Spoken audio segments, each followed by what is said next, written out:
فرمایا کہ جیسے حدیث میں ہے کہ جس نے 3 بار سورہ اخلاص پڑھی اسے پورے قرآن کا گویا کہ اس نے پورا قرآن پڑھا، یعنی پورے قرآن کا ثواب ملے گا۔ یہ ابھی کہتے ہیں کہ کوئی شخص آ کر ہمیں کہے کہ ہمیں ایک قرآن کا ثواب اگر آپ کے پاس ہے تو ہمیں بخش دیں، تو ہم وہ 3 بار سورہ اخلاص پڑھ کے کہہ سکتے ہیں کہ یہ پورا قرآن کا ہم نے آپ کو ثواب دیا؟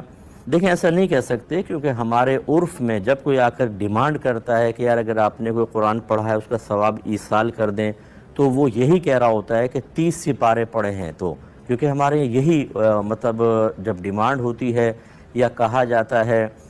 اس ثواب کو طلب کیا جاتا ہے تو اسی قصد و ارادے کے ساتھ۔ اب وہ کہہ رہا ہے پورے قرآن، اور آپ پورے قرآن کا صرف ثواب، ایک ہے پورا قرآن پڑھنا، ایک ہے پورے قرآن کا ثواب۔ وہ پورا قرآن پڑھا ہوا مانگ رہا تھا، آپ نے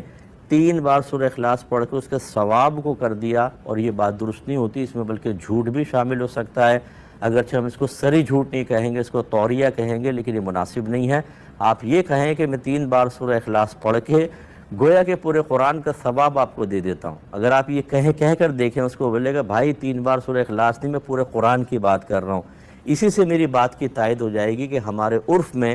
جب ہم کہتے ہیں کہ اگر آپ نے کچھ قرآن پڑھا ہے تو ہمیں اس کا ثواب ایصال کر دیں، یعنی ثواب ہمیں دے دیں گویا کہ، یا ہمیں اجازت دے دیں ہم اس کا ثواب ایصال کر دیں، تو وہ پڑھے ہوئے قرآن کے بارے میں کہہ رہے ہوتے ہیں، نہ کہ سورہ اخلاص۔ اس لیے یا تو وضاحت کر کے کہیں، یعنی صاف بتا دیں 3 بار سورہ اخلاص کا ثواب میں آپ کو دے رہا ہوں، اور یا پھر مطلب آپ اس طرح غلط بیانی نہ کیجیے۔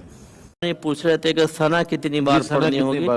اگر سنت مؤکدہ ہیں تو صرف پہلی بار ہوتی ہے، جیسے فرض کے اندر ہوتی ہے پہلی رکعت میں،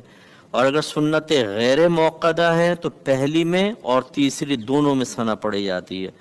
اور ہر صورت سے پہلے نماز میں بسم اللہ پڑھنا مستحب ہوتا ہے، الحمد سے پہلے بھی پڑھ لیں اور صورت سے پہلے بھی پڑھ لیں۔